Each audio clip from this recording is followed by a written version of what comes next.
नमस्कार दोस्तों, आप सबका स्वागत है एक नई वीडियो में।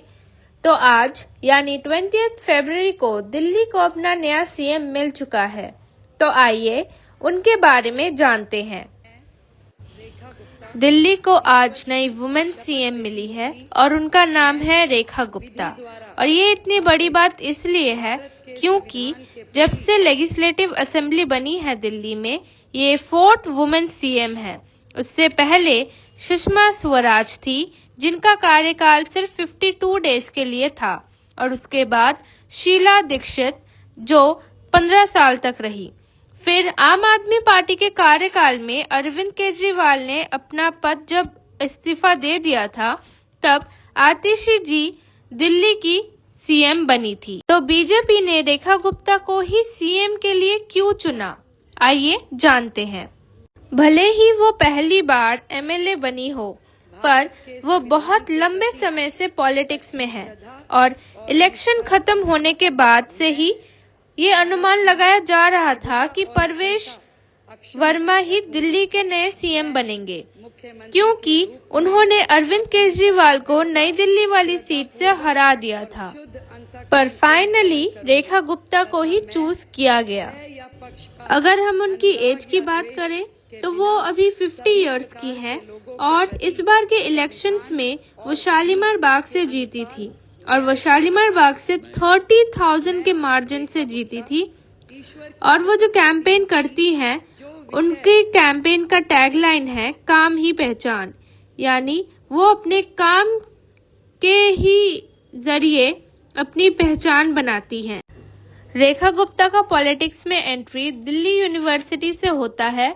वो दिल्ली यूनिवर्सिटी के दौलत राम कॉलेज से ग्रेजुएट हुई थी और 1996 से 1997 वाले सेशन में वो दिल्ली यूनिवर्सिटी के स्टूडेंट यूनियन की प्रेसिडेंट भी बनी थी और उसके बाद भारतीय जनता युवा मोर्चा की सेक्रेटरी भी बनी थी। और उनकी प्रोफेशन की अगर बात की जाए तो वो बाय प्रोफेशन एक लॉयर है। 2007 में जो एमसीडी का इलेक्शन हुआ था, वहां पर वो नॉर्थ प्रीतमपुरा वार्ड से जीती थी और यहीं से उनकी इलेक्ट्रोल पॉलिटिक्स में एंट्री होती है। और 2012 में भी सेम वार्ड से वो री इलेक्ट हुई थी और 2022 में शालीमार बाग वार्ड से वो जीती थी।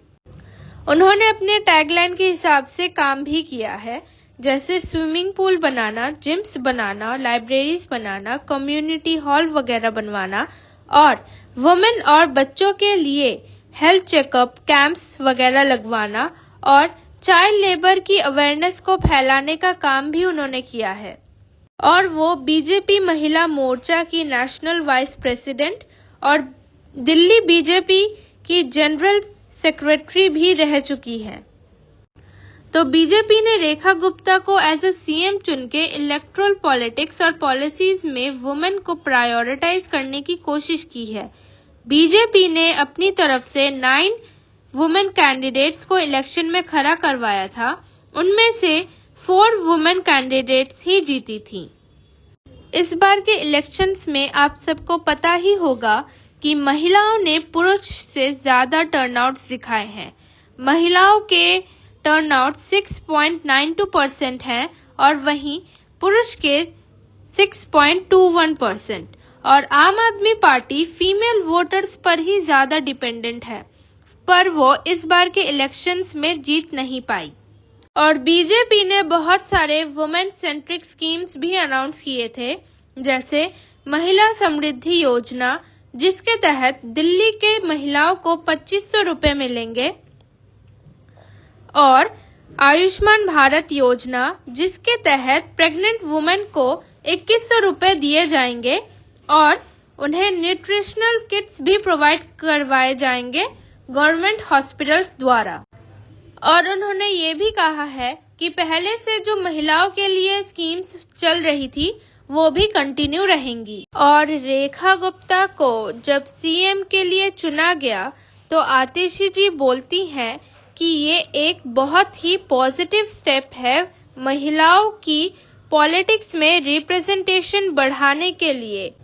इस बात को कंटिन्यू करते हुए आतिशी जी बोलती हैं कि इंडिपेंडेंस के इतने सालों बाद भी सिर्फ ममता बनर्जी ही एक ऐसी वुमन है जो सीएम के पोस्ट पर है और रेखा गुप्ता के चयन से महिलाओं के पॉलिटिक्स में रिप्रेजेंटेशन बढ़ेगा और ये महिलाओं के लिए बहुत ही सम्मानजनक बात है। और रेखा जी को चूज करने के पीछे का एक मेन कारण ये भी है कि वो एक यूथफुल लीडर है।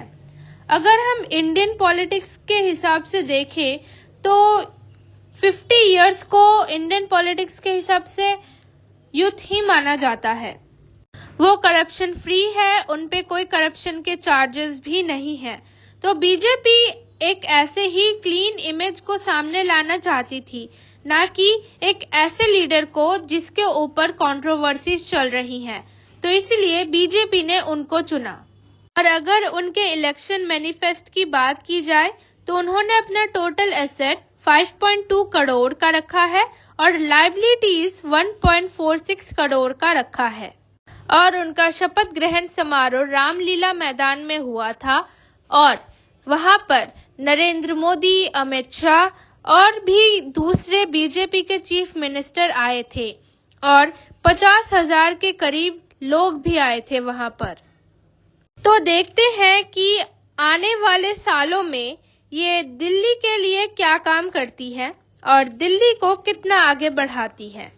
मैं रेखा गुप्ता ईश्वर की शपथ लेती हूं कि मैं विधि द्वारा स्थापित भारत के संविधान के प्रति सच्ची श्रद्धा और निष्ठा रखूंगी। मैं भारत की प्रभुता और अखंडता अक्षुण्ण रखूंगी। मैं मुख्यमंत्री के रूप में अपने कर्तव्यों का श्रद्धापूर्वक और शुद्ध अंतःकरण से निर्वहन करूंगी तथा मैं भय या पक्षपात, अनुराग या द्वेष के बिना सभी प्रकार के लोगों के प्रति संविधान और विधि के अनुसार न्याय करूंगी।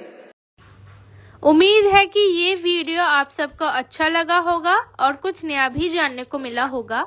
वीडियो अच्छा लगा हो तो लाइक, शेयर और सब्सक्राइब करें। अगली वीडियो में मिलते हैं। नमस्कार।